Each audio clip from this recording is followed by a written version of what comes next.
Ti salve, questa è la recensione della mountain bike Bottecchia 107 TX55 21 velocità, pneumatico da 27.5. Per quanto riguarda alcune caratteristiche tecniche, abbiamo il telaio che è in alluminio, la forcella, che è la parte qui davanti, che è la Raxe X8.0, sempre in alluminio 100 mm, 27.5, il cambio Shimano TX500 a 21 velocità,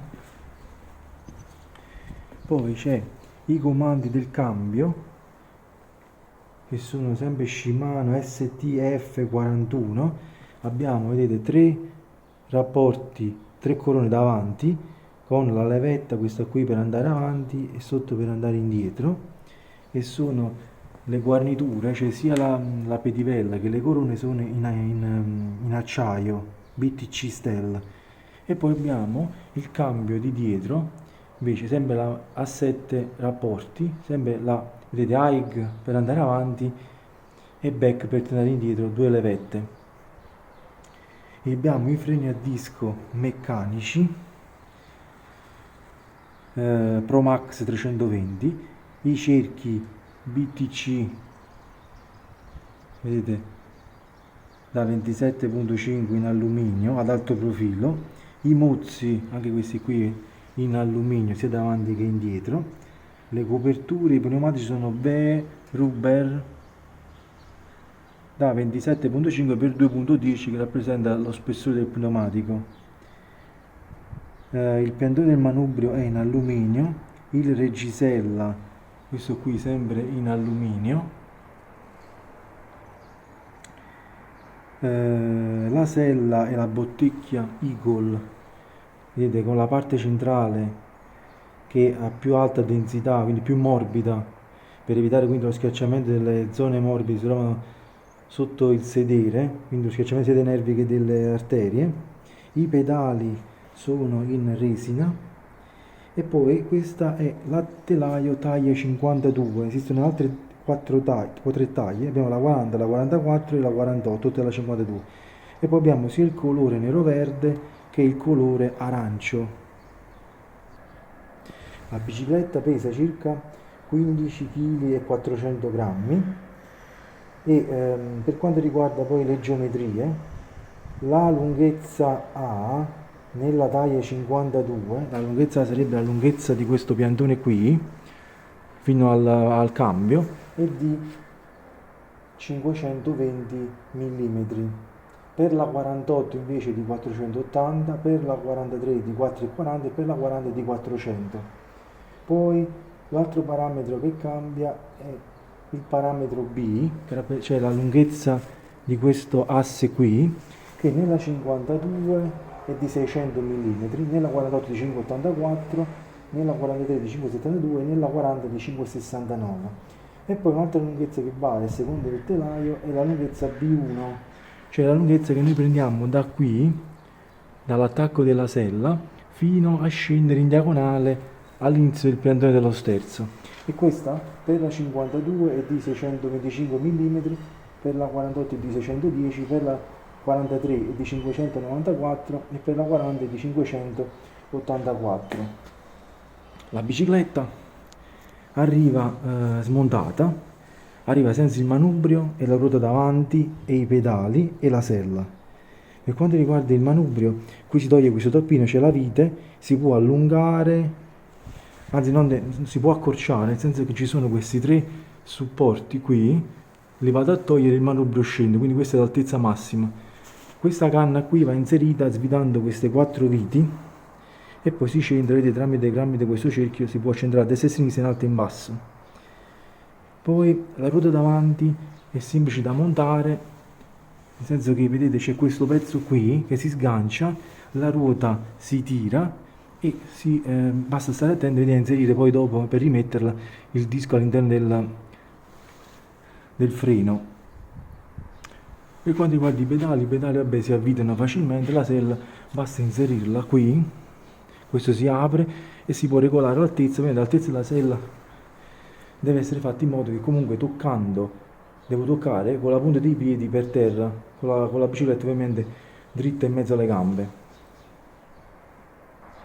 Per scegliere la misura della bici ci sono quindi, posso utilizzare due parametri, l'altezza, ad esempio persone che sono più basse di 1,70 c'è la taglia S, tra 1,70 e 1,80 la taglia M, tra 1,80 e 1,90 la taglia L e tra 1,90 e poi oltre gli 1,90 la taglia XL. Oppure la posso calcolare in base ai pollici, cioè calcolandola al cavallo, cioè la misura praticamente che c'è tra la parte praticamente di attacco delle gambe al bacino e il suolo. Basta quindi mettere un libro stretto in mezzo alle gambe, tirarlo quindi su verso l'inguine, si calcola poi la distanza che c'è tra l'estremo più alto del libro e il suolo. Alla fine questa altezza in centimetri la vado a moltiplicare per un fattore che sarebbe 0,226 e mi trovo l'altezza, e mi trovo quindi praticamente una misura in pollici. Poi moltiplicando per 2,54 mi ottengo per esempio la misura in centimetri. Nel mio caso, un 173 cm di altezza, la misura consigliata è una 16-17 pollici, che corrisponde praticamente a un telaio S o M.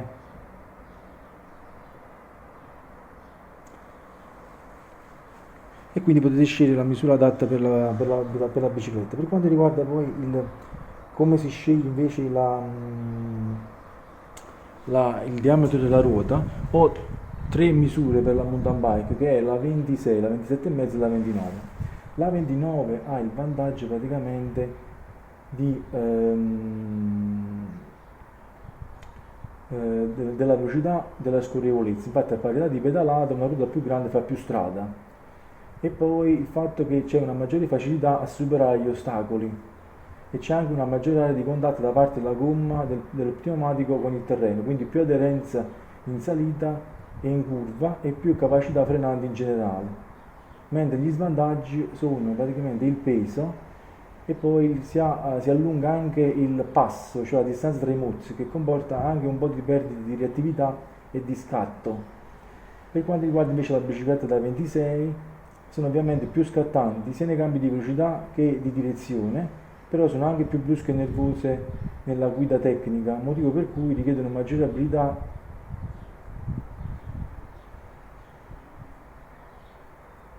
e capacità appunto tecniche di guida.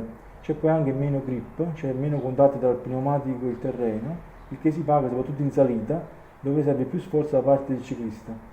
Ha un maggiore angolo di attacco degli ostacoli, che quindi diventano più difficili da superare, e avendo masse di dimensioni inferiori hanno anche una minore fluidità di scorrimento, che si può sintetizzare in un minor comfort in sella. I vantaggi sono sostanzialmente la leggerezza, e per questo mentre la 27,5 è praticamente una via di mezzo tra la 26 e la 29. Sono più reattive di una 29 ma meno nervose di una 26 e hanno un grip maggiore della 26 che si apprezza soprattutto nelle curve tecniche ma meno di una 29. Sulla lunga distanza sono più confortevoli di una 26 ma meno di una 29. Alla fine comunque se scegliete una bicicletta taglia S o M vi conviene comunque prendere una 26, per la M potete anche scegliere una 27,5. Se invece prendete dalla i grandi tipo la L e la XL vi conviene comunque scegliere una 27,5 o una 29. Il prezzo è di circa 300 euro.